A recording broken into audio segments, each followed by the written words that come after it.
Bienvenidas y bienvenidos a Cursos de Instrumento y Uso de la Tecnología, nuestra primera videoconferencia de la serie de videoconferencias La Enseñanza Musical en Línea, organizado por el Departamento Académico de Artes Escénicas y la especialidad de Música de la Facultad de Artes Escénicas de la Pontificia Universidad Católica del Perú. Muchas gracias por su asistencia. Les pedimos que por favor mantengan sus cámaras y micrófonos apagados durante toda la videoconferencia. En este momento, el chat se encuentra abierto en caso deseen presentarse. Una vez que inicien los ponentes, este quedará desactivado hasta el final, donde lo volveremos a abrir para recibir sus preguntas y comentarios. Damos paso a nuestra moderadora, Licenia Durazo. Muy buenos días a todos y bienvenidos a esta primera videoconferencia sobre la enseñanza de la música en línea. El día de hoy nos enfocaremos en la enseñanza del curso de instrumento y el uso de la tecnología. Soy Licenia Durazo y estaré aquí para presentar a los profesores expertos, quienes compartirán algunas estrategias y prácticas pedagógicas que les han sido útiles para la enseñanza del curso de instrumento en línea. Además, nos ayudarán a comprender el proceso de la comunicación a distancia y el uso de las tecnologías. Les recordamos escribir en el chat su nombre y lugar de procedencia, así como dejar las consultas en el momento en el que el chat se abra para las preguntas. Para hablarnos sobre su experiencia en el aspecto pedagógico, empezaremos con el profesor Rodrigo Herrera, guitarrista egresado del Conservatorio Agostino Stefani de Castelfranco, Véneto, Italia.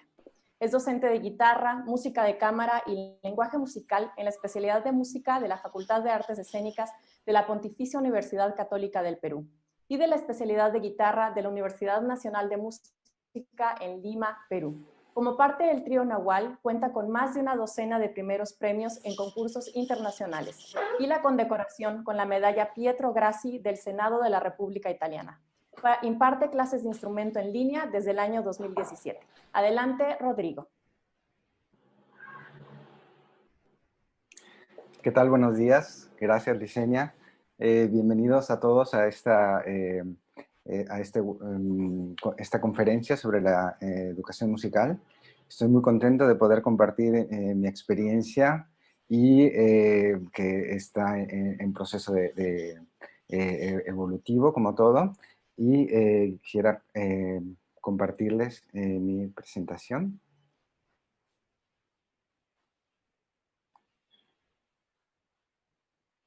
Bien. Antes de hablar de la modalidad en línea de un curso de instrumento, quisiera compartir algunos elementos que considero importantes para mí, imprescindibles en un curso de instrumento. Según mi experiencia y también lo que he podido acumular en años de docencia, son los siguientes. Bueno, los espacios físicos, ¿no? El aula, el material de estudio, el cuidado del cuerpo, las herramientas para la técnica, las herramientas para la interpretación y las herramientas para la evaluación. Ok, entonces estos son los elementos. Entonces, bajo esta estructura, ¿cómo podemos organizar nuestro curso en línea y qué cursos inmediatos podemos usar? Hago un paréntesis. Cada profesor tiene su modelo y es bueno que se apegue a este, ¿no? Es importante hacerlo, pero con elasticidad y siempre abierto a las novedades que nos pueda ofrecer el entorno. Hablemos un momento del aula o de nuestro espacio de clase, ¿no? Que en este caso vamos a ir del salón a la red. En la red necesitaremos de dos espacios. Un aula para el trabajo sincrónico y un aula para el trabajo asincrónico. Ok, ¿a qué nos referimos con el trabajo sincrónico? El trabajo sincrónico es la clase frontal que en nuestra modalidad en línea nos apoyaremos de la videollamada por medio de plataformas como Skype, Zoom, Teams, Messenger y otras que existen actualmente, ¿no? Y el trabajo sincrónico se dan actividades en plataformas institucionales o redes sociales. Y las plataformas institucionales dependen obviamente de la universidad o escuela para la que trabajen, ¿no? En el caso de las universidades donde trabajo, hay toda una serie de recursos que las universidades nos dan.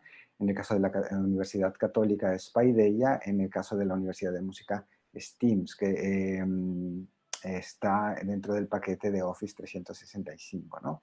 Y allí podemos hacer lecturas, tareas, videos, grabaciones y evaluaciones. Ok. ¿Qué sucede en la clase frontal o videollamada? Disculpen. En esa modalidad se trabaja de la manera más parecida a las clases en el aula, es decir, el alumno y el profesor se encuentran en un espacio común en el que el primero recibe en tiempo real la información necesaria para adquirir las competencias establecidas por el curso. Si bien las plataformas actuales nos permiten tener una conversación a distancia bastante fluida, existen algunos límites y problemas que pueden interferir con la calidad de nuestra clase. Cualquier interferencia en la transferencia de datos puede crear pausas en el sonido y hacer que el video se congele. Y en algunas ocasiones crea alteraciones en la velocidad de los sonidos transmitidos. ¿A quién no le ha sucedido que de repente un alumno se encuentra tocando y parece que está tocando con un rubato muy exagerado? Y descubrimos que no se trata del alumno, sino de la transmisión. Les cuento que en algunas ocasiones hasta le he tenido que pedir a algún alumno que pusiera su metrónomo para saber qué tanto se podía alterar el ritmo a través de la transmisión.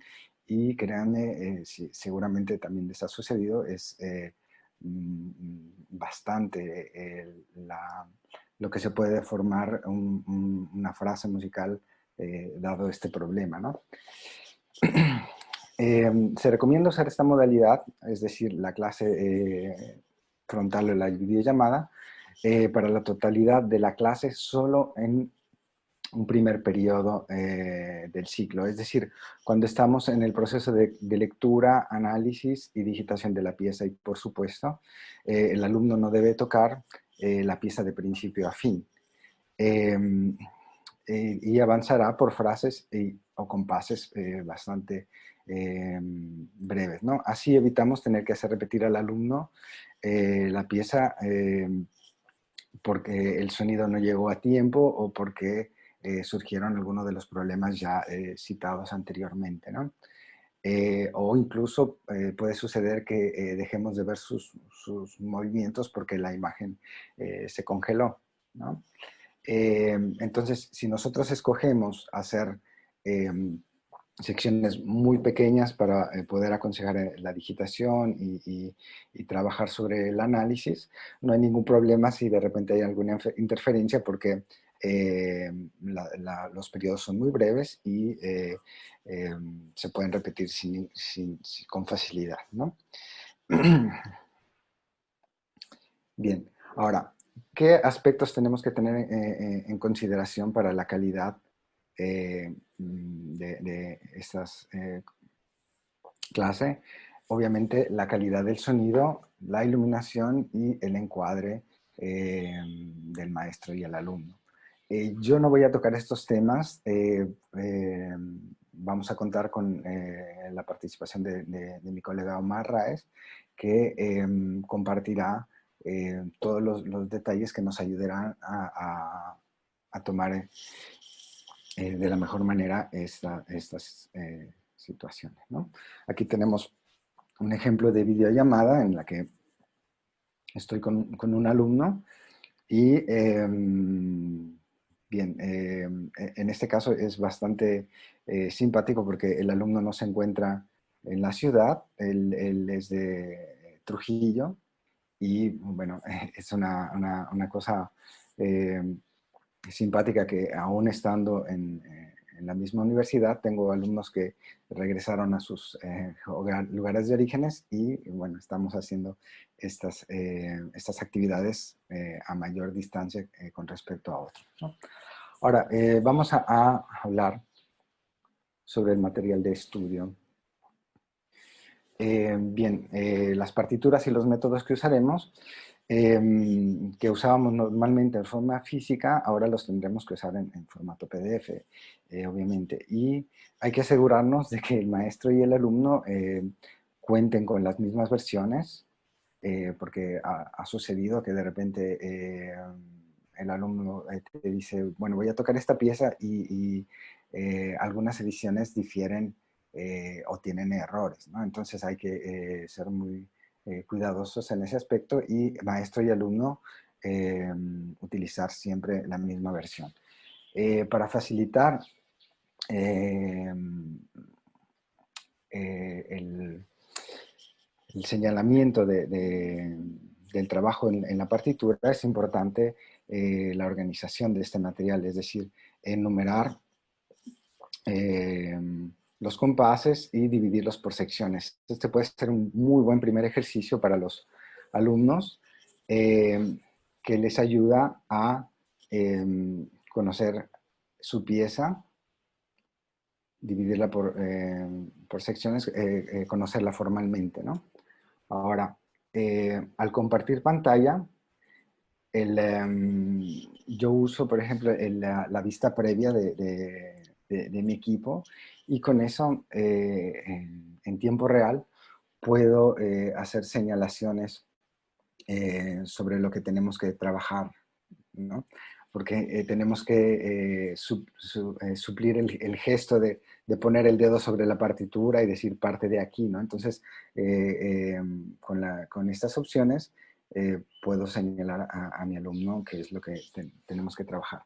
También esta aplicación me sirve en la modalidad asincrónica, es decir, cuando él ya ha memorizado la pieza y puede tocarla de manera fluida, vamos a evitar,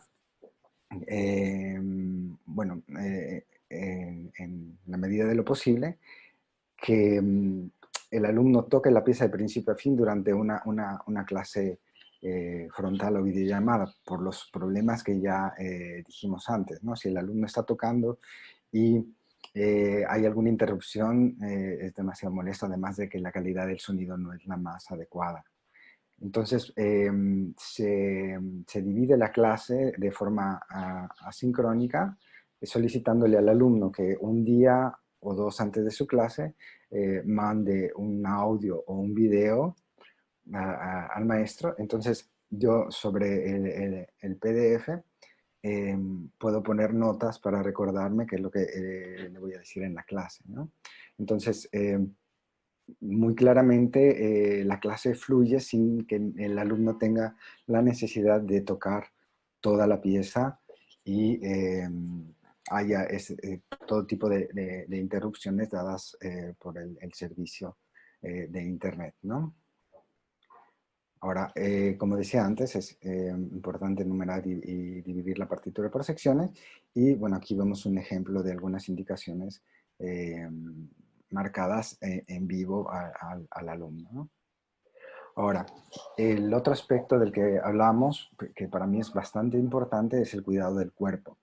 Normalmente en las clases presenciales hacemos una sesión al inicio de semestre donde explico a mis alumnos cuáles son los ejercicios de calentamiento, cuál es la postura adecuada, etcétera, ¿no? Pero ahora, dada esta contingencia, obviamente el límite de la pantalla hace que él nos pueda ver de cuerpo completo y no logre visualizar perfectamente cuáles son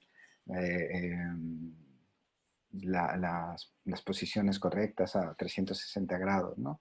Entonces, yo me apoyo con material en línea, videos, libros en PDF, radio, podcast, y comparto en un grupo de redes sociales o en las plataformas institucionales algunos de los elementos que considero más importantes para el cuidado del cuerpo del músico, ¿no? Que son el stretching y fortalecimiento para el potenciamiento de los músculos, el calentamiento para evitar lesiones y la postura para tener un mejor,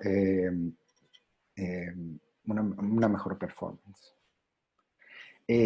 Algo que es importantísimo, porque en redes circula muchísimo material de dudosa calidad y de personas que quizás se improvisen fisioterapeutas o sabios de un tema. Entonces, uno como docente tiene la obligación de funcionar un poco como filtro, ¿no? Porque los alumnos tienen acceso a tanta información que muchas veces se corre el riesgo de que utilicen la información incorrecta. Entonces, por ejemplo, yo en el caso de este tema me baso en una profesional de confianza que sé que está certificada, como es la fisioterapeuta Sandra Romo, especialista en cadenas musculares GDF, que conozco incluso personalmente. Ahora, herramientas para la técnica. Todos durante nuestras clases presenciales hacemos uso de metodologías como el estudio de los arpegios, las escalas, los ligados, y dejamos tareas a los alumnos, ¿no? Porque tiene que hacerse un hábito. Pero ahora, dada esta contingencia, hemos encontrado fenómenos bastante positivos, que son talleres en línea y tutoriales de altísima calidad. Tal es el caso, por ejemplo, de un workshop al que participamos, y todos mis alumnos y yo, y nos ha resultado utilísimo, que es el del maestro Lucas Kuropaczewski, un virtuoso polaco que, dada la contingencia y esta problemática mundial, en manera de solidaridad y generosidad, ha hecho un curso abierto en línea, explicándonos su método de trabajo, cuál es su rutina de técnica. Entonces, en 2 sesiones de 2 horas en vivo, ha hecho ha compartido este material que para nosotros es precioso. Y yo me imagino que en todos los instrumentos están sucediendo cosas parecidas. Ahora, este material, que es de uso público porque el profesor lo ha dejado abierto en sus redes, yo lo he utilizado y editado de manera que dure 1 hora. Lo he resumido en un video de 1 hora para que mis alumnos puedan estudiar junto con el video toda la sesión de técnica una vez que ya escucharon la explicación del maestro, ¿no? Y nos ha dado resultados increíbles. Ahora, herramientas para la interpretación. De la misma manera, nosotros como docentes compartimos y hacemos este trabajo frontal con el alumno, dándole consejos y compartiendo todo lo que hemos aprendido. Pero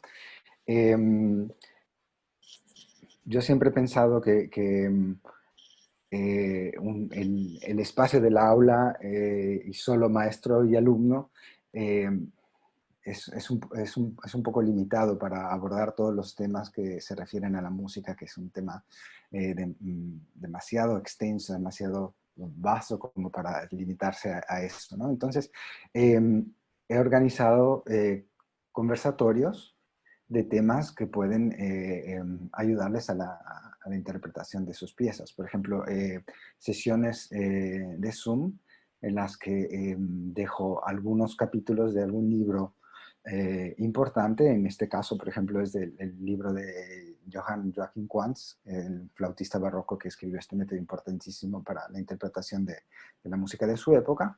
Y hicimos una especie de control de lectura de manera muy amena, muy ligera, en la que yo, más que un expositor, era un moderador. Los chicos contaron su experiencia leyendo estos capítulos y compartieron lo que han entendido. Además, yo creo que es importante complementar, sustituir un poquito lo que esta cuarentena nos ha quitado, ¿no? Que es el espacio social, ¿no? Los pasillos de la escuela, los ambientes en los que coincidimos. Ahora no lo tenemos, ¿no? Entonces, a través de estas actividades, los chicos se pueden ver entre ellos, convivir y crear una identidad de grupo, ¿no? Que es muy sana, sobre todo en este periodo en los que nos sentimos un poco aislados. Otro fenómeno que está sucediendo y que es importantísimo aprovechar porque se encuentran cosas de indiscutible valor, indiscutible calidad, son las clases maestras, los webinars y festivales en línea, que no pudiendo hacer actividades públicas físicamente, han empezado a hacer proyecciones online de maestros y conversatorios que en verdad nos han enriquecido muchísimo, ¿no? Entonces, yo en el grupo de Facebook de mis alumnos escojo, como les decía, hago una especie de filtro, actividades que pienso y considero que ellos, de las que ellos se pueden enriquecer. Y a veces de manera bastante puntual, ¿no? Ahora,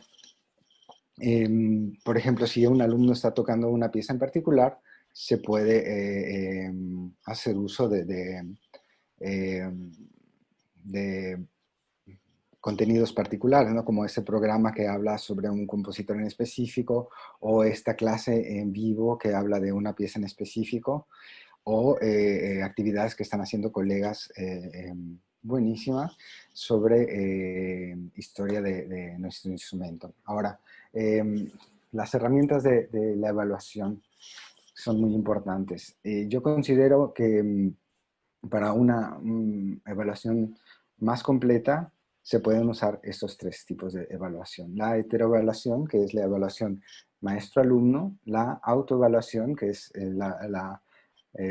cuando el alumno ve sus logros y sus puntos a mejorar, y la evaluación entre compañeros.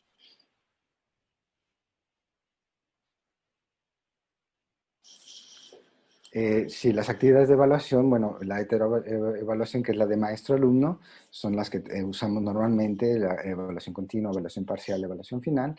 La autoevaluación se puede hacer a través de grabaciones periódicas, semanales o quincenales, en las que el alumno se escucha y se mm, eh, expone sus logros, ¿no? Y la coevaluación son actividades que hemos hecho en plataformas institucionales o en redes sociales como SoundCloud, en donde podemos poner los tracks audio e incluso nos da la posibilidad en algunos momentos de poner comentarios exactamente en un punto específico del track. Así es que puede ser muy útil. También está YouTube, en el que podemos compartir los videos de los alumnos. Y una actividad de evaluación de grupo la he hecho en un grupo de Facebook, donde cada alumno sube sus avances. En este caso fue un avance de mitad de semestre, y organizamos de modo que ellos puedan encontrar a través de las etiquetas, perdón, ajá, sus videos y poder comentarlos, ¿no? el alumno primero hace una autoevaluación y sus compañeros escuchan con partitura en mano y pueden participar em, de las opiniones que puedan ayudarle a sus compañeros. Ahora, todo esta mezcla de actividades en mi grupo ha creado fenómenos muy bonitos como la participación espontánea, ¿no? El hecho de saber qué material tocan, etcétera, en algunos alumnos ha despertado este interés por poder ayudarse entre ellos, ¿no? Entonces, por ejemplo, un alumno que sabe que otro está tocando una pieza que ya tocó, ha puesto el análisis que hizo para su trabajo final de análisis sobre esa pieza, ¿no? Otro se dio a la tarea de buscar versiones y grabaciones históricas de una pieza que estaba desarrollando el compañero. Entonces, esta participación constante genera actividades muy bonitas, ¿no? Ahora, los medios y herramientas tecnológicas son muy importantes, pero debemos concentrarnos sobre todo en los contenidos, así es como en la motivación y en la personalidad de los alumnos. Entonces, yo quisiera compartir de manera rapidísima algunos puntos que he heredado de mi maestro, Pablo Pegoraro, docente de la Universidad para las Artes de Graz y de la Segovia Academy, que pudieran parecer descontados, pero muchas veces por estar buscando el material más moderno o el software más sofisticado, pasamos por alto, y son las siguientes. Toca legato, toca sintiendo bien el pulso y el ritmo, toca sintiendo bien los intervalos y la armonía, toca con un buen sonido y crea una linda sonoridad, toca con colores, con dinámicas, con acentos y con matices, toca con un vibrato apropiado, toca las articulaciones con buen gusto, toca con un buen rubato, toca con imaginación y fantasía, toca con conocimiento, de lo contrario puedes obtener música pero algo se perderá. Ten respeto por el texto porque es un mapa para enriquecer las emociones contenidas en la pieza. Entonces, yo creo que estos son los valores que tenemos que cuidar como maestros y lo que debemos de transmitir, no importando el medio. Yo solo les cuento que durante este periodo de cuarentena, por un mes le he dado clases por teléfono a un chico porque tuvo un problema con internet en su casa, y solo hasta que se abrió un poquito la cuarentena pudo obtener el servicio, y es uno de los que mejores avances ha logrado. Entonces son importantísimos los medios y los materiales, pero los contenidos lo son más aún. Y con eso quisiera agradecer su presencia y su atención. Muchas gracias. Muchas gracias, Rodrigo. Gracias por compartir tu valiosa experiencia con nosotros. Les recuerdo a todos que pueden ir formulando sus preguntas para añadirlas en el chat una vez este se habilite para las consultas. A continuación, para hablarnos sobre el proceso de comunicación a distancia y el uso de la tecnología en los cursos de instrumento, tendremos al profesor Omar Raez, con estudios de música, audio, electrónica, comunicación audiovisual y educación. Omar Raez ha sido parte de proyectos discográficos y cinematográficos a nivel nacional e internacional. Desde el 2011 es profesor de la especialidad de música en la Facultad de las Artes Escénicas de la PUC y se desempeña como responsable del área de producción musical y tecnologías. Adelante, Omar. Mil gracias, Licenia. Gracias a todos por estar ahí escuchándonos. Tenemos algunas cosas, espero, importantes para ustedes. Bueno, y quisiera compartirles un poco mi ponencia. Vamos a ver. Bueno, eso ya lo saben porque Licenia me presentó bastante bien, hasta me dio pánico escénico después, pero bueno, vamos. Efectivamente, vamos a hablar sobre la enseñanza de la música en línea. Y lo que me toca un poco esta vez es hablar acerca de la tecnología y sobre todo cómo entenderla, porque el problema a veces reside en que no entendemos realmente lo que estamos haciendo ni el proceso que nos lleva a esta comunicación, ¿no? Entonces, estoy planteando dos perspectivas de comparación desde la educación presencial y la educación en línea. La educación presencial es un medio tradicional al que siempre queremos volver y al que siempre extrañamos, ¿no? Al que siempre hay cosas que queremos de la presencial, pero en realidad nosotros estamos ahorita en otro momento, que es la educación en línea, que además es un medio que depende en gran forma de la tecnología. Apoyo mucho lo que dice Rodrigo. La tecnología, claro, es una herramienta, pero importa mucho lo que tengas que decir, ¿no? El contenido de lo que pongas. Pero en este caso, la tecnología nos está jugando algunas dificultades, como la conexión, por ejemplo, ¿no? Que se interrumpe, que no, digamos, no nos permite usar de una buena calidad. Ok, por otro lado, la educación presencial tiene una interacción libre. Tú te puedes mover en el aula, puedes ver al alumno en diferentes ángulos, puedes pedirle que pare, puedes ver muy de cerca sus dedos, puedes poner los oídos muy cerca a su instrumento para ver exactamente qué es lo que está sonando, cómo está su respiración, si suenan o no suenan las llaves o lo que fuera. Por otro lado, en la educación en línea, la interacción es muy restringida, ¿no? Por lo mismo, por el tema de la tecnología. Dentro de lo presencial, luego tenemos un análisis sincrónico que podría ser efímero, porque, digamos, estamos en ese momento con los alumnos y nuestro análisis lo realizamos en ese momento a tiempo real.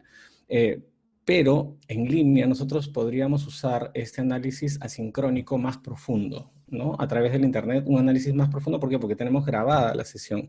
Entonces podemos pasar y pasar y pasar varias veces y poder ser bastante más detallados en lo que tengamos que decirle. Ahora, en lo presencial podemos tener un aprendizaje un poco dependiente y definitivamente en línea lo que nos ha tocado ver es que hay un mayor énfasis en el autoaprendizaje y eso creo que es muy, muy importante. En este proceso de comunicación tenemos que saber que igual tenemos un emisor, un medio y un receptor. Y obviamente la retroalimentación, que es una de las cosas más importantes de este proceso, pero lo que ha cambiado es el medio. El medio ahora es la Internet, ¿no? Y depende mucho de nuestra conexión, de nuestro proceso de digitalización, de nuestro proceso de los contenidos que vamos a mostrar, cómo los mostramos, de nuestra estrategia, ¿no? Porque ahora los contenidos son datos, ¿no? Son datos digitales, ¿no? Entonces, ¿qué componentes tienen los emisores, los medios y los receptores? Yo creo que en este caso, tanto emisor como receptor comparten el mismo tipo de componentes. Ojo que aquí estoy poniendo dentro de los componentes del emisor la habitación, el lugar donde estamos dando la clase y donde estamos recibiendo la clase. Es súper importante. Luego, una computadora que tenga las aplicaciones, micrófono, cámaras, conexión a internet, sea esta Wi-Fi o LAN. LAN es la conexión por cable. El medio es el internet y va a depender mucho del proveedor que tengamos, de la velocidad y de la estabilidad de esta conexión. Como se dan cuenta acá, el receptor está exactamente igual que el emisor. Entonces, ¿qué implica mejorar una transmisión? Para el emisor y el receptor, igual vamos a compartir los puntos, pero básicamente es tener el espacio adecuado del emisor, ¿sí? Luego, una computadora estable, un correcto uso de las aplicaciones, micrófonos y cámaras, porque a veces tenemos las cámaras, tenemos los micrófonos, tenemos las aplicaciones, pero realmente no las sabemos usar o no hemos aprendido a sacarle el provecho, ¿no? Tenemos que tener la mejor velocidad de internet que podamos costear, ¿no? Y les recomiendo que siempre la conexión a internet sea a través del cable. Es una conexión bastante más estable y nos va a permitir tener un data rate, o sea, un flujo de señal mucho más homogéneo, ¿no? No tan dinámico como con la conexión a Wi-Fi. Ahora, el medio, hay que ver cuál de los proveedores que están en el mercado tienen una mejor cobertura en nuestra zona. Eso es bien importante. Y si a veces a mí me llaman por teléfono los de Telefónica y me dicen, señor, mire que le queremos dar 500 megas y que no sé qué, y solo va a pagar no sé cuántito. Y yo lo único que les pregunto es, oye, para ofrecer lo que me estás dando, quisiera saber si es que ya hay tendido de fibra óptica por mi vecindario. Y ahí se acaba la oferta, porque en verdad yo sé que por acá no hay fibra óptica, entonces es imposible que nosotros logremos velocidades tan altas sin un tendido de fibra óptica. Y esa es una buena pregunta que de repente podríamos hacerle a los vendedores. Entonces, otra cosa que podemos hacer es hacer un test. Pueden poner en sus buscadores de internet speedtest.net y esta es una plataforma que nos ayuda a verificar la velocidad de conexión que tenemos nosotros en cualquier momento del día. Entonces es bueno estar chequeando qué momento del día es en el que tengo una conexión más de acuerdo a lo que he contratado, ¿no? Yo, por ejemplo, he contratado 60 megas, pero con las justas llego a 40 en el mejor momento del día, ¿no? Ok. Entonces vamos a ir un poco atrás para recordar un poco los sustentos de la tecnología. Espero no aburrirlos con este tema un poquito, que es un poquito más, más científico, pero igual es chévere. Entonces tenemos amplitud y frecuencia. La amplitud, que es igual a volumen, que es igual a intensidad, y que su unidad de medida son los decibeles. Eso es bien importante. Luego tenemos la frecuencia, que es igual a tono, o que es igual a altura, y que su unidad de medida son los hertz. Los hertz son vibraciones por segundo.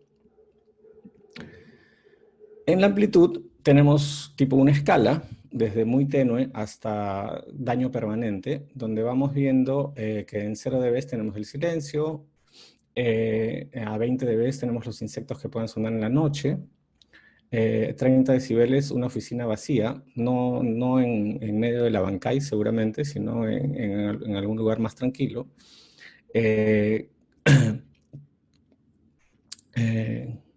Conversación promedio, acá está mal escrito, disculpen, es conversación promedio. Una conversación en la que estás en tu casa, tranquilo, conversando con algún amigo, debería tener un promedio de volumen de 60 decibeles.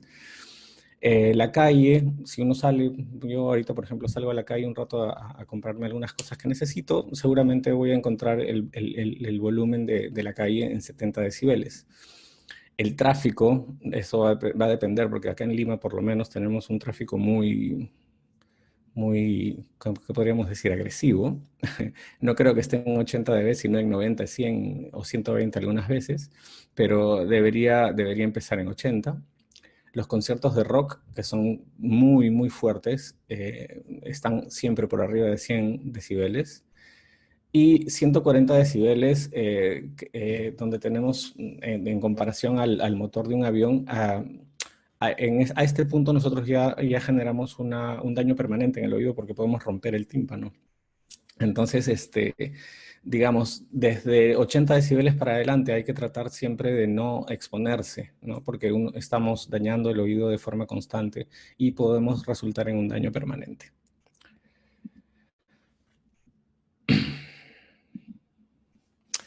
Para saber exactamente a qué volumen está nuestro contexto, o estamos trabajando, o está la calle, o está el concierto, podemos descargar a nuestros celulares. Hay millones de aplicaciones de decibelímetros.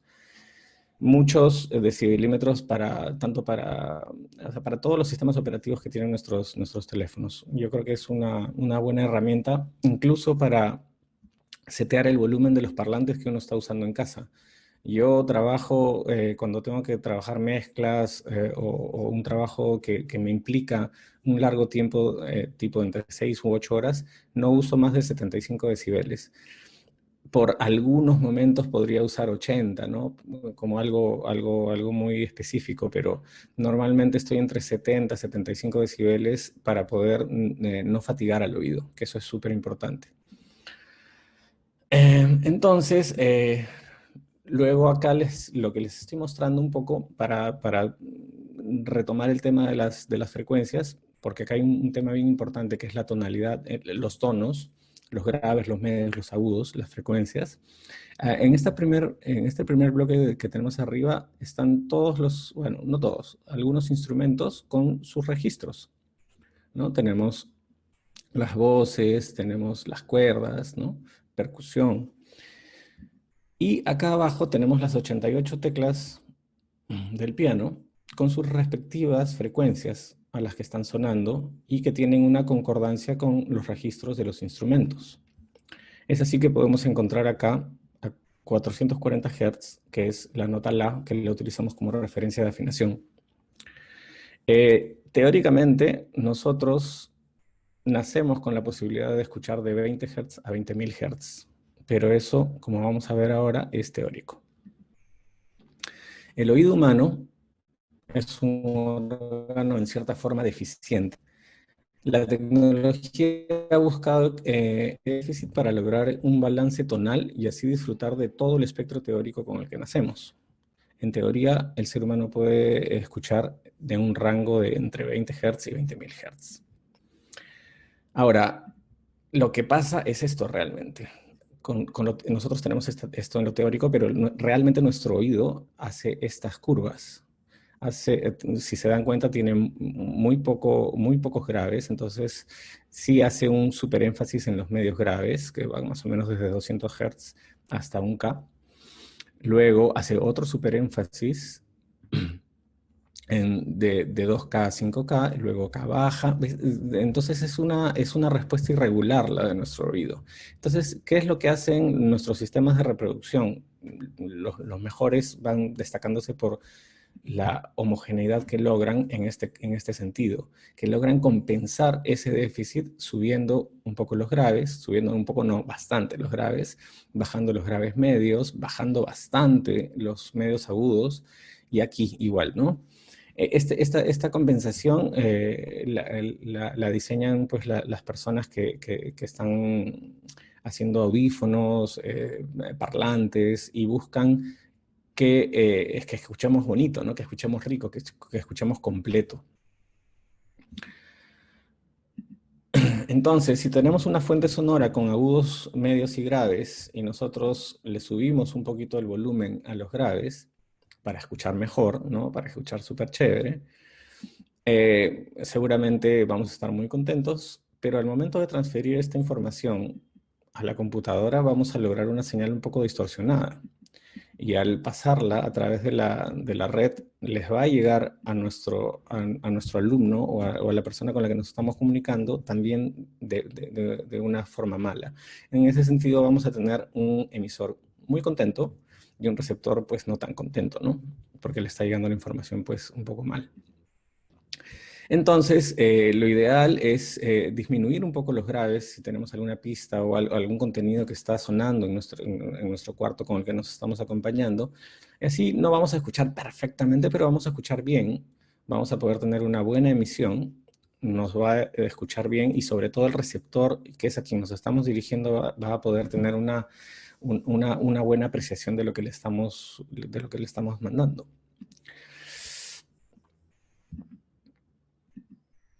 Entonces, para hacer todo esto necesitamos también evaluar nuestro contexto, dónde estamos dando y recibiendo las clases. Entonces, tenemos fenómenos acústicos que afectan a la inteligibilidad de la palabra, o sea, a que las personas entiendan lo que yo estoy diciendo, ¿no? Entonces, uno de los fenómenos acústicos más importantes es la reverberación.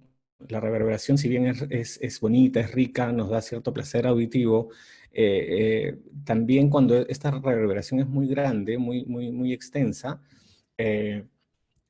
tapa la voz, se superpone a la voz. Entonces, es como estar tocando un piano con el pedal puesto todo el tiempo, el pedal de sostén puesto todo el tiempo, ¿no? Entonces, una nota se superpone a otra y no tenemos una buena articulación de la palabra. Eso es bien importante. Luego, las frecuencias graves las tenemos, digamos, acumuladas o de forma estacionaria en las esquinas de las habitaciones en las que estamos. Entonces hay que tener mucho cuidado de no ponernos en estas esquinas y tampoco estar muy pegados a las paredes, porque mientras más próximos estemos a las paredes o a las esquinas, todo el contenido que tengamos va a resonar mucho en graves. Con respecto a los ruidos que nos rodean, bueno, eso ahora es casi inevitable, ¿no? Porque estamos en casa, estamos con la familia, estamos con los hijos, de repente hemos tenido alguna emergencia y alguien tiene que arreglar la cañería, o pasa una ambulancia, o mi hermano, o mi sobrino, o mi tío, o mi primo está escuchando música en su cuarto. Todo eso conforma el ruido que deberíamos no tener para poder tener una buena emisión, pero a veces no se puede hacer mucho al respecto. Entonces, ¿cómo combatir estos problemas? En la reverberación se evita las habitaciones vacías, ¿sí? Hay que usar alfombras, cojines, sillones, cortinas para mejorar la absorción y evitar la reflexión sonora. La reflexión sonora siempre se da cuando hay paredes limpias, paredes vacías y sobre todo que estas paredes sean paralelas. Luego, usar usar micrófonos direccionales cerca de la fuente sonora. Esto es algo que vamos a ver un poquito más adelante, pero es un punto súper importante. En este caso, por ejemplo, yo estoy en mi sala, no tengo ningún tratamiento acústico, pero tengo un micrófono direccional con el que me estoy dirigiendo a ustedes. Las frecuencias graves podemos evitarlas colocando fuentes sonoras, tenemos que evitar colocar fuentes sonoras o micrófonos cerca de las partes de las esquinas de las habitaciones. Las esquinas de las habitaciones son las mayores productoras de frecuencias graves que tenemos.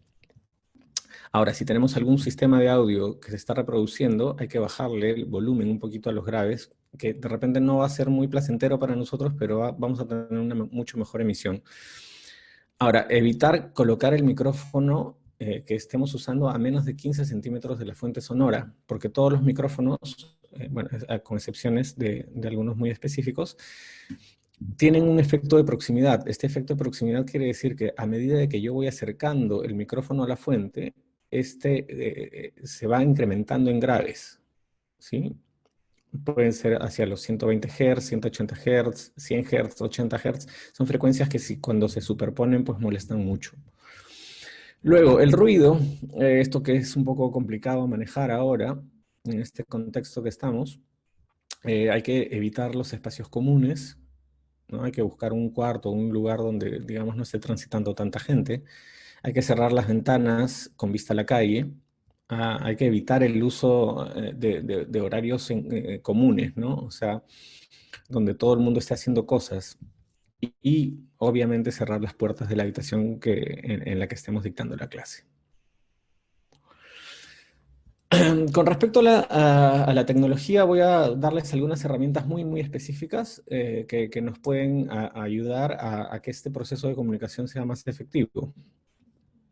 Primero vamos a comenzar por los micrófonos, que son los responsables de convertir la energía acústica en eléctrica, o sea, de convertir mi voz en pulsos eléctricos, en corriente, ¿sí? Entonces, estos micrófonos vamos a dividirlos en dos. Hay muchas más divisiones, pero los más importantes son estos dos. Son los de patrón omnidireccional y los de patrón o de captación direccional. ¿Qué quiere decir esto? Que si ustedes ven acá el micrófono, este micrófono tiene una captación de 360 grados. O sea, puede captar sonidos de todos los lados del micrófono, ¿no? El direccional es muy específico. El direccional lo que hace es rechazar la parte trasera y darle énfasis a la parte delantera del micrófono, hacia donde está la membrana, con un poquito de información también a los lados, ¿no? Pero sobre todo es direccional, es es hacia adelante que favorece la señal. Este patrón polar o esta forma de captación también se le conoce como cardioide, porque si se dan cuenta es como un corazón al revés, ¿no? Yo en verdad lo veo más como un frejol, pero en fin, puede ser también un corazón. Dentro de los omnidireccionales los podemos encontrar en las computadoras, en las tablets y en los teléfonos, ¿sí? Todos estos aparatos utilizan micrófonos omnidireccionales porque nos permiten estar en diferentes posiciones e igual poder amplificar nuestra voz o lo que estamos haciendo. Los otros, que son los direccionales, son un poquito más específicos y los encontramos en micrófonos de vincha, en micrófonos de mano, como el de los cantantes en los stages, y los micrófonos de estudio. Ahora, estos micrófonos necesitan ser conectados a una interfaz. Una interfaz de audio es la responsable de amplificar y digitalizar la energía de estos micrófonos, o sea, el voltaje, la señal que tienen estos micrófonos, se logra a través de subirle el volumen a esta perilla de ganancia, que está acá, para que el voltaje que nosotros tengamos en el micrófono sea posible usar, sea posible procesar, ¿no? Además, obviamente a través de la interfaz nosotros vamos a poder conectar los audífonos, los parlantes y todas las cosas que necesitemos, todas las herramientas que necesitemos adicionales para nuestra emisión. Ahora, hay joyitas en el mercado, como por ejemplo este micrófono que es un todo en uno, que es interfaz y micrófono de calidad superior a la vez. Es un micrófono que goza con estándares de estudio, pero que se puede usar de forma, digamos, bastante casera. Y lo más importante es que es compatible con todas las computadoras, sistemas operativos, teléfonos móviles y tablets, ¿sí? De hecho, es el que yo estoy usando ahorita para hablar con ustedes. Es de la empresa ICA Multimedia. Tiene un montón de herramientas muy, muy buenas y incluso más específicas para cada instrumento. Yo les recomiendo darles una chequeada. Acá en el Perú tenemos de proveedor de estos productos a Marine Import. Lo bueno es que ellos tienen la representación de la marca, ICA Multimedia, y pueden manejar los temas de garantías muy bien. Eso es bien importante en este momento en el que no podemos hacer un gasto que no tenga sustento, ¿no? Y además tienen toda la línea a precios bastante, bastante buenos. Luego tenemos los audífonos. Los audífonos los podemos encontrar de dos formas. En realidad, estos son los responsables de convertir la energía eléctrica en acústica de nuevo, porque nosotros no escuchamos voltaje, pues, ¿no? Entonces el voltaje llega por un cablecito hasta este parlantito, que es un parlantero chiquitito, y a través del movimiento de ese parlante se pueden generar de nuevo las ondas sonoras y que son las que nosotros escuchamos. Ahora, como les decía, hay de dos tipos, unas que son in-ear y otros que son de vincha. Hay que tener en consideración que los micrófonos in-ear son para un uso de tiempo muy corto, ¿sí? 1 a 2 horas máximo. Y los de vincha sí podemos usarlos o están recomendados su uso entre 6 y 8 horas como máximo igual.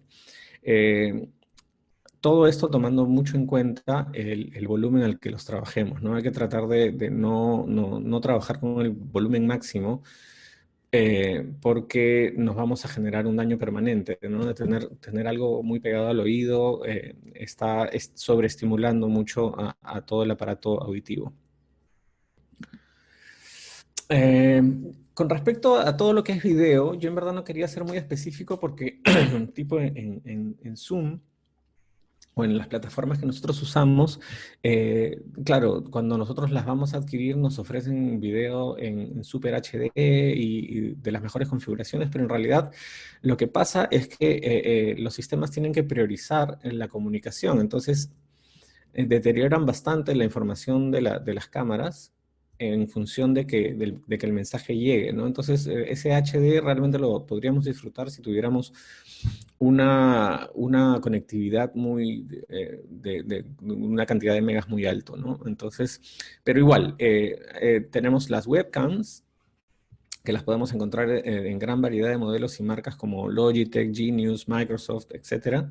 Tenemos los teléfonos móviles que cada vez nos impresionan más con la cantidad de herramientas para el audio y el video, con super cámaras, con megapíxeles y mil cosas. Tenemos las laptops, que son las preferidas y de uso estable en las videoconferencias y videollamadas.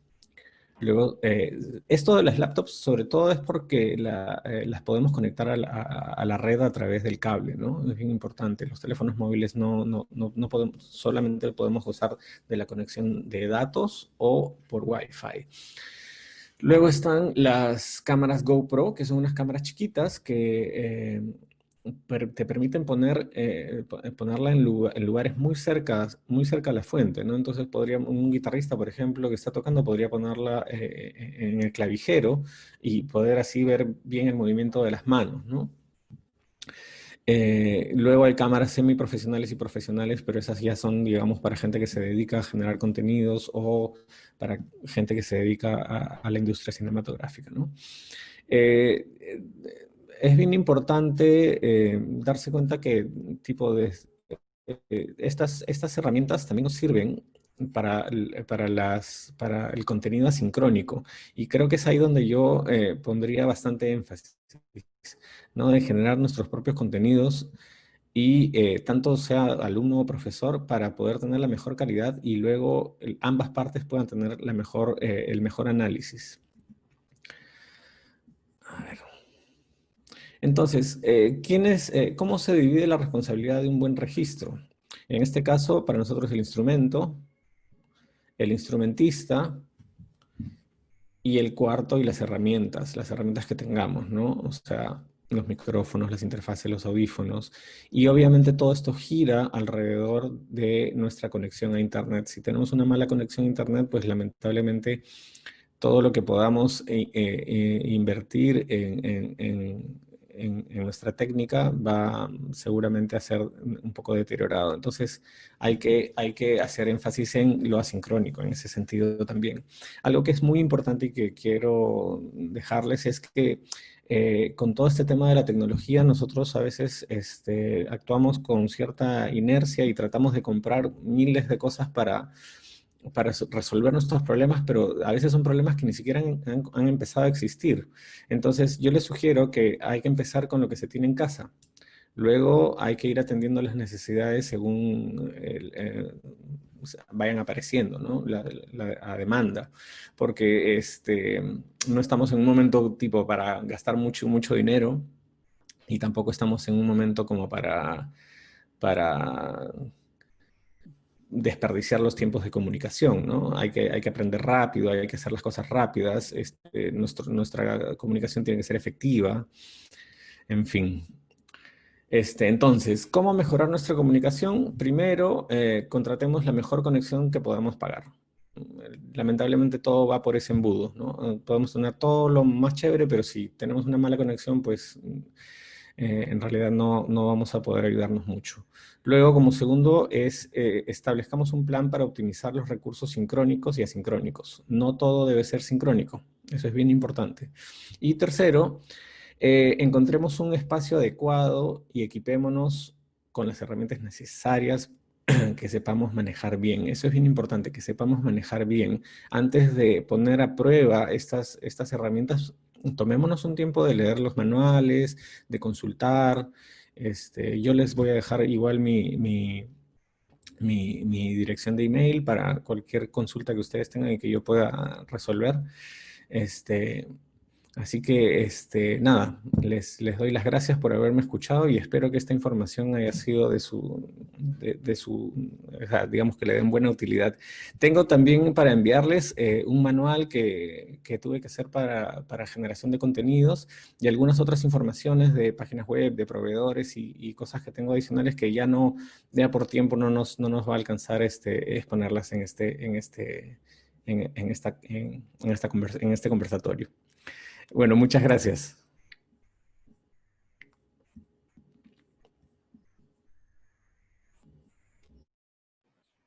Muchas gracias, Omar. Gracias también, profesor Rodrigo. Gracias a todos nuestros ponentes.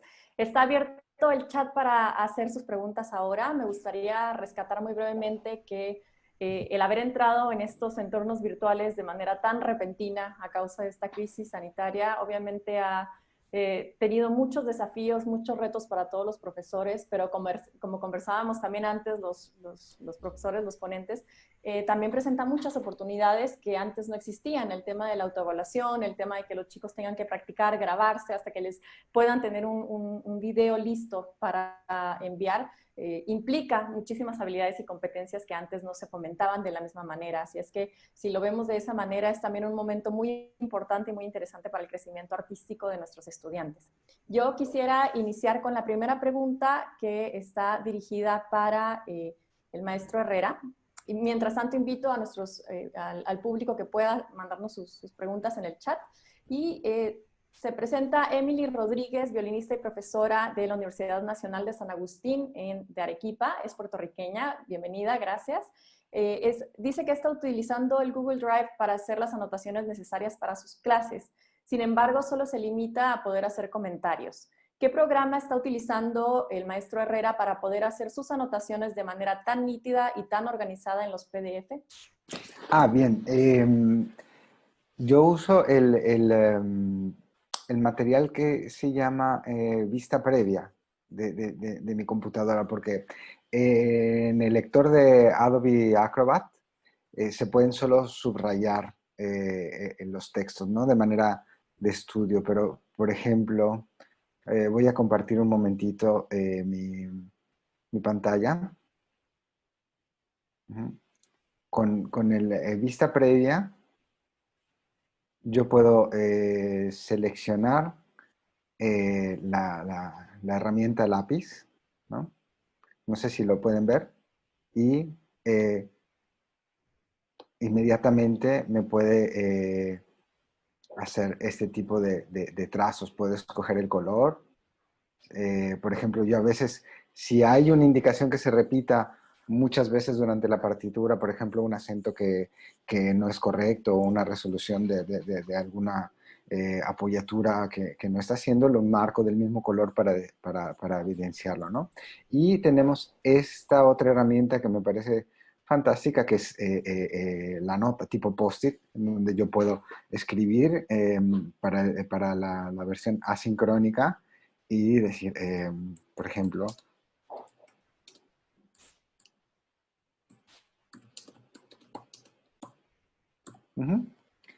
y lo coloco en donde yo quiero hacer mi recordatorio. Está integrado entre las aplicaciones que tiene la computadora, así es que yo creo que todos los equipos en la visión previa tienen alguna herramienta para poder modificar los PDFs. Y yo en tiempo real, a veces cuando no está numerada la partitura o no puedo hacerlo, le digo, inicia desde este punto, y es muy sencillo, muy práctico poder disponer de esta herramienta. Gracias, Rodrigo. Para el profesor Omar Raez de Carlos Payano de Lima, ¿qué tipo de micrófono es el mejor para los instrumentos de cuerda frotada? Ok, ahí podemos hablar de miles de micrófonos. En verdad, todos los micrófonos de condensador de membrana pequeña son los más adecuados para ese tipo de instrumentos. Y podemos encontrarlos desde $100 en adelante. En realidad, hay micrófonos que cuestan incluso $5.000, que bueno, no son momentos para comprarlos, pero igual este micrófono chiquitito, como les decía, sirve tanto para la voz como para instrumentos de cuerda. Y en verdad es bastante, o sea, digamos, es como una navaja suiza, ¿no? Que tiene todas las posibilidades de fuentes con las que uno puede trabajar sin ningún problema. Yo ya he hecho la prueba con guitarra acústica y suena espectacular. O sea, sí, muy alucinante. Y le he comparado con algunos micrófonos muy, muy caros que tengo acá. Y me está haciendo de repente vender los otros. Eso es. Gracias, Omar. Para Rodrigo, tenemos varias preguntas que van por la misma línea sobre cómo organizar las sesiones, cómo organizar las clases. El profesor Laureano Rigol de la Universidad Católica aquí en Lima, Arisbe desde México, que nos manda muchos saludos también. ¿Cómo preparar las clases y cómo organizar ese tiempo? Ya que toma ahora el tiempo para preparar un curso de instrumento, nos toma mucho más tiempo que anteriormente, pero ¿cómo podemos organizar esa sesión de una hora? ¿Hay algún criterio que funcione mejor? Sí, a mí, como mencionaba antes, me ha funcionado organizarlo de dos formas. Obviamente, al inicio del ciclo, cuando el alumno está empezando a conocer la pieza, tú puedes aprovechar todo tu tiempo sincrónico para poder señalarle las digitaciones, analizar y no necesitas una preparación previa, ya que van a ir avanzando poquito a poquito en la pieza. Una vez que el alumno empieza a poder tocar de corrido la pieza, entonces en algunos casos, en algunas instituciones se cuenta con una hora solo de clase, ¿no? En otras instituciones la hora de instrumento es de 1 hora 40, etcétera. Entonces, yo organizo de manera, ocupo de manera asincrónica, digamos, los 40 minutos para que ellos me manden sus videos o sus audios, y ese tiempo se lo dedico para hacer las anotaciones que ustedes vieron en pantalla. Y la clase puede durar de 1 hora a 40 minutos, eh, o cuando la clase es de 1 hora, no sé, yo de todos modos le dedico más o menos el mismo tiempo a los alumnos, ¿no? Y trato de avanzar lo más posible de manera sincrónica para tener en detalle todos los aspectos que vamos a evaluar en clase. Y Gracias. otra cosa, perdón. eh, Trato también de utilizar los medios que me permitan el acceso de más alumnos a la vez, ¿no? Porque si hay información que ellos tienen en común, eh, yo, por ejemplo, que tengo un bebé pequeño y el tiempo contadísimo durante el día, si me pusiera a compartir ese material para cada alumno, me volvería loco, ¿no? Entonces, en un depósito, como en un grupo de Facebook o en una plataforma, trato de subir todo el material que sea necesario y que tengan en común los alumnos para así decirles, bueno, tú toma esto de acá y toma esto de modo que mi tiempo, pueda disponer de mi tiempo eh, también en casa y para las cosas que tengo que hacer. Perfecto, gracias. Para ambos profesores, Lisette Chapa del Conservatorio de Música de Celaya pregunta, para clases de música de cámara, ¿las instituciones han solicitado videos grupales? ¿Hay alguna aplicación de edición de video o recomendaciones para hacer estos proyectos? Bueno, sí, para audios grupales primero hay que pensar no solamente en la cámara, sino en el arreglo de microfonía que hay que usar, que para eso se utilizan técnicas estéreo, en la que tenemos dos o tres micrófonos en la posición del director, para poder tener, digamos, una captación muy, muy parecida a la que tiene el director en el lugar en el que está. Eh, Normalmente para hacer la mezcla o digamos, de forma profesional de ese tipo de contenido es a través de Pro Tools o Logic, ¿no? Y para editar el video normalmente se hace a través de Premiere, Adobe Premiere o Final Cut Pro de Apple. Correcto. Me gustaría añadir tal vez existen algunas aplicaciones, algunos softwares para poder tocar música de cámara en conjunto, que se están usando mucho en el continente, por si alguno de ustedes los conoce. También SoundJack es una de ellas y al parecer es la que está funcionando mejor. Y Jamkasam, que también es una plataforma que ha hecho hasta festivales en línea con músicos en diferentes lugares. Este último tiene el problema de que no hay soporte, no hay un lugar específico donde uno pueda llamar para cuestiones de soporte, pero SoundJack es el que está siendo más recomendado ahorita, tanto en redes sociales de profesores de educación superior, para hacer música de cámara o en grupo, en bandas en línea. También pregunta Carlos Cabrera, desde Copiapó, región de Atacama, Chile. Agradecer al primer expositor, quien le dio muchas ideas para trabajar con sus estudiantes. Al segundo expositor le dejo una pregunta. ¿Qué diferencias hay entre el micrófono que dio de ejemplo y el MV88 de Shure, que es el que tiene en su casa? MV de Shure. Mira, básicamente las diferencias, o sea, yo no he usado el MV de Shure. No podría, digamos, tendría que hacer un A/B, o sea, digamos, probar ambos micrófonos y poder darte una respuesta más categórica. Pero lo que te puedo decir es que el micrófono que tengo acá conmigo es un micrófono de condensador con una calidad de estudio, digamos, ¿no? Entonces yo ya hice pruebas grabando algunos instrumentos y la calidad en verdad es bastante buena. Al margen de eso, yo creo que algo que es bien importante en este micrófono es que es un all-in-one, o sea, quiere decir que es una interfaz y un micrófono a la vez.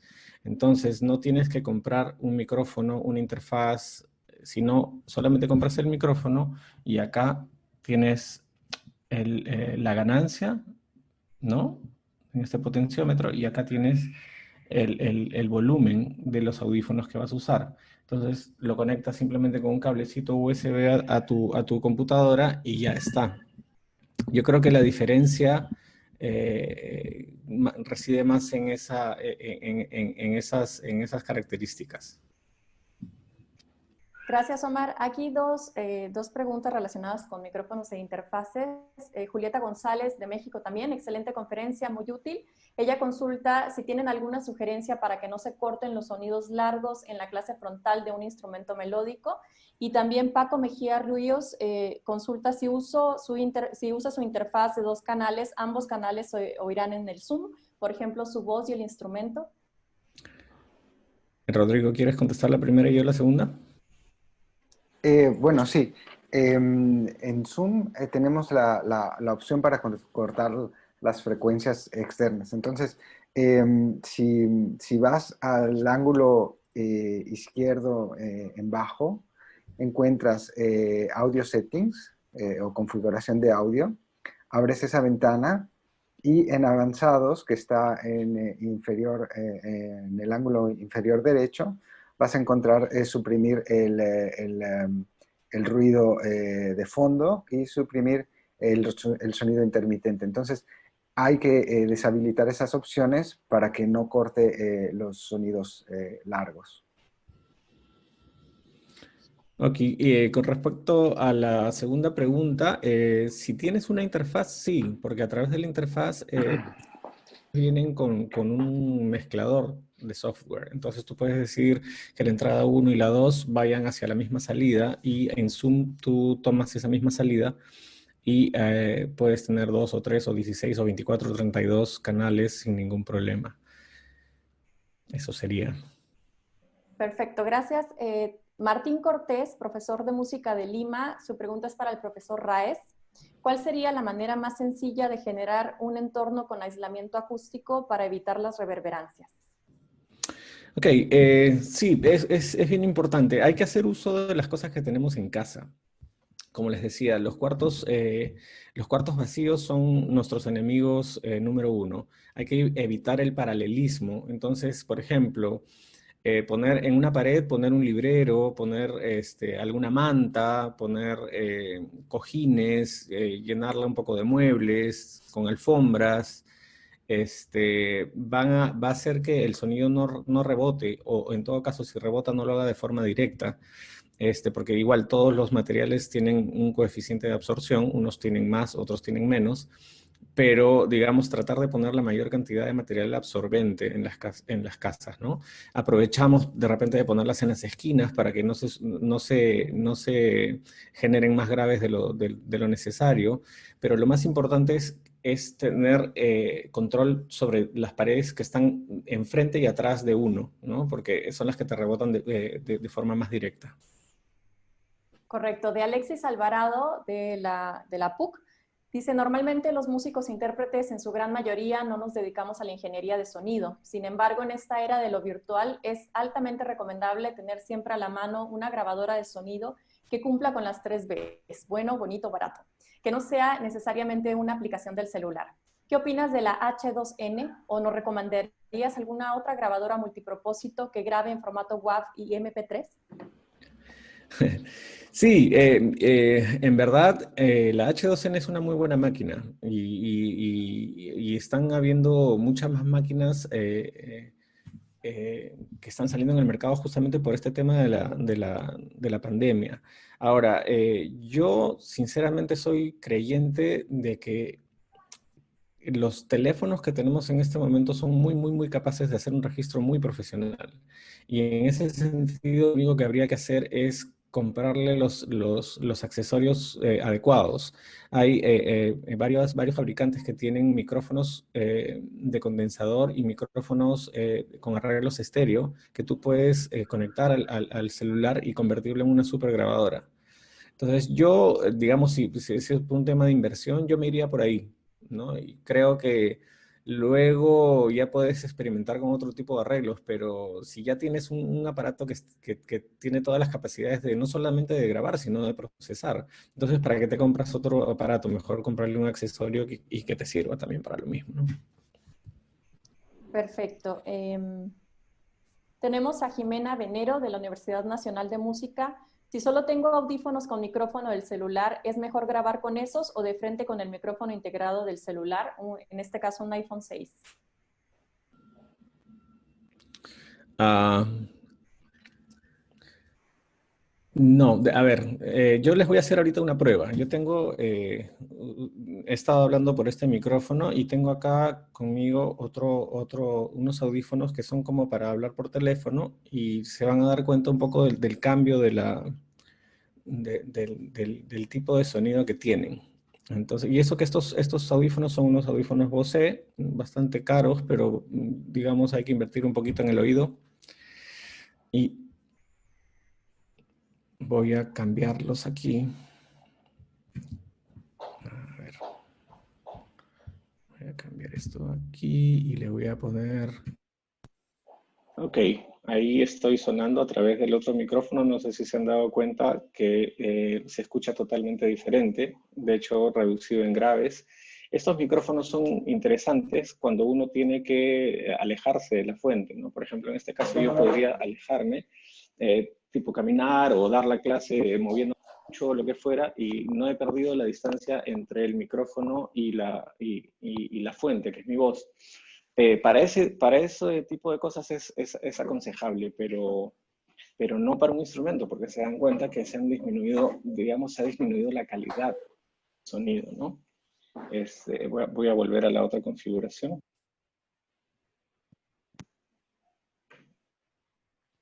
Ok, ahora estoy en donde estaba antes, y si se pueden dar cuenta, de hecho, es un audio de mucha mejor calidad.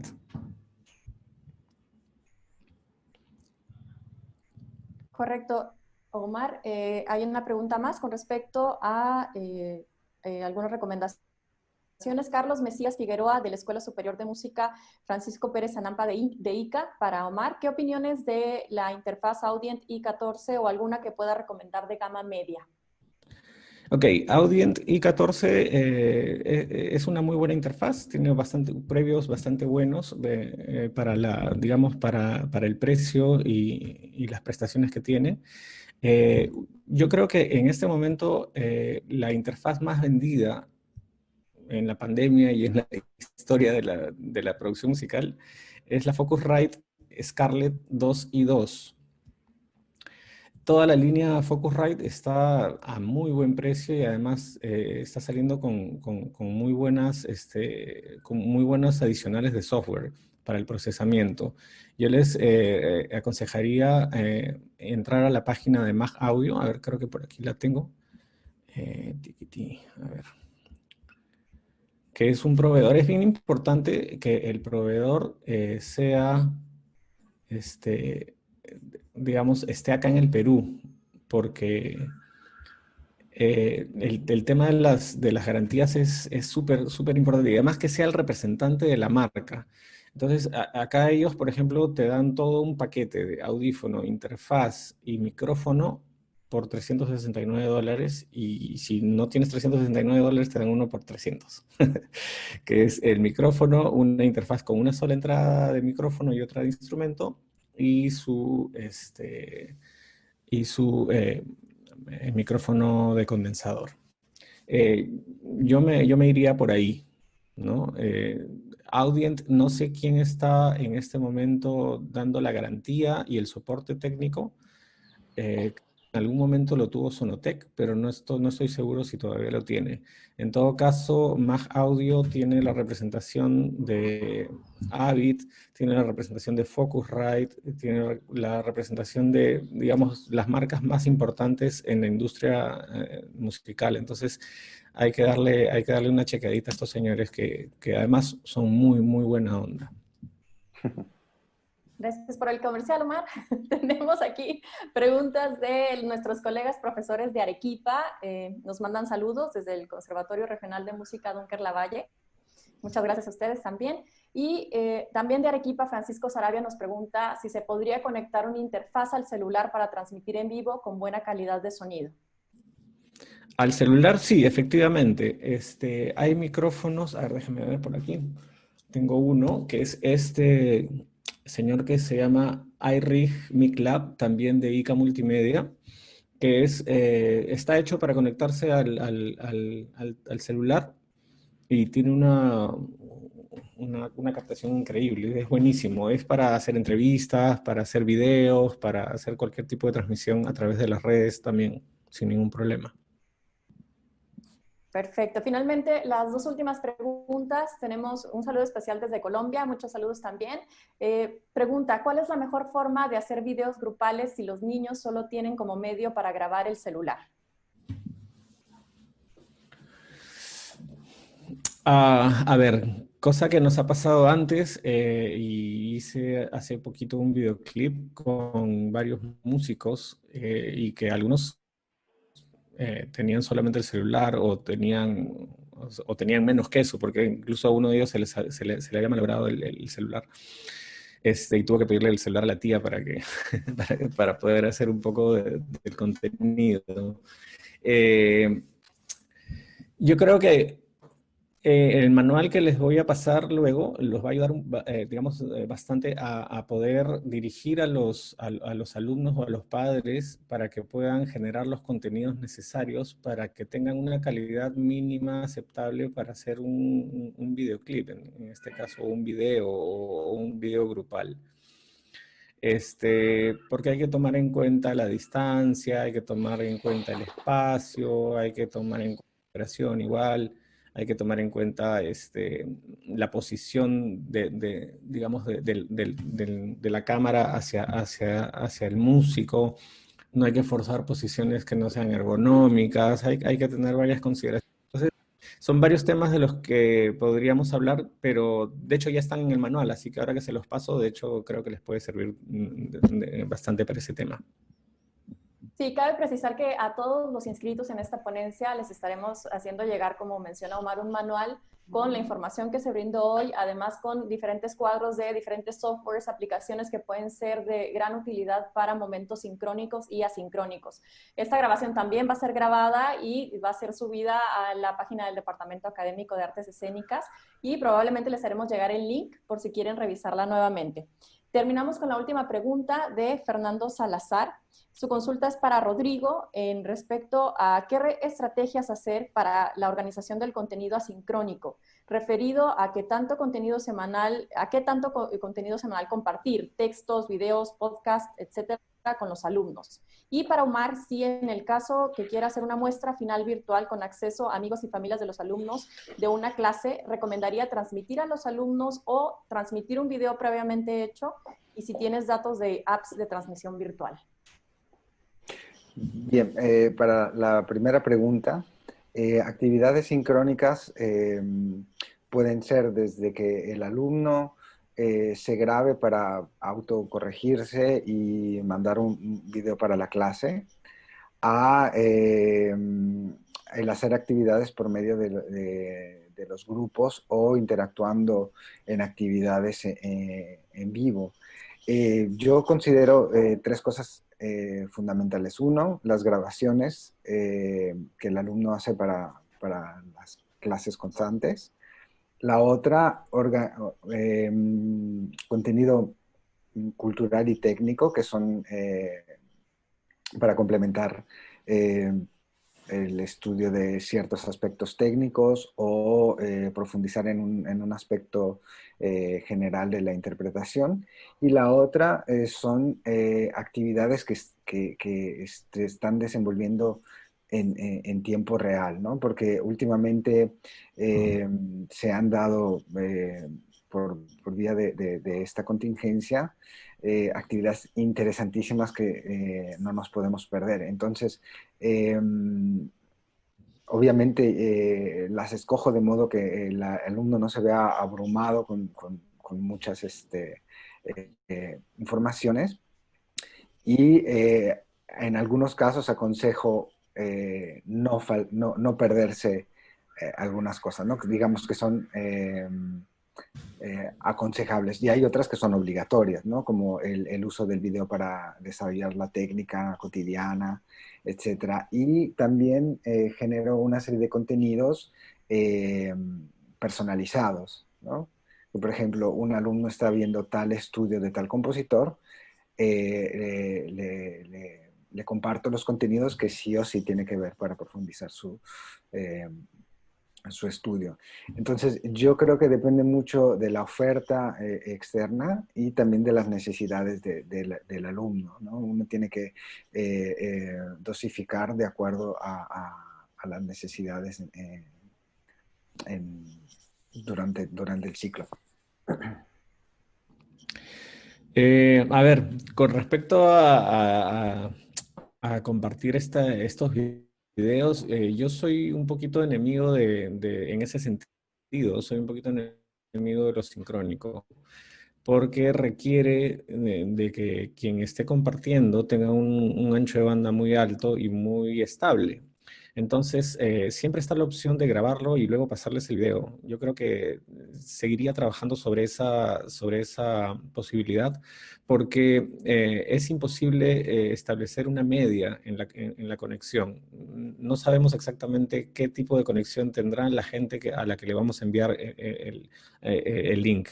Entonces, lo más seguro y además para que puedan disfrutar de la mejor forma posible, va a ser siempre enviarles un link de descarga del video o mandarles el video a través de WeTransfer o alguna plataforma con la cual podamos compartirlo, ¿no? Solo una cuestión.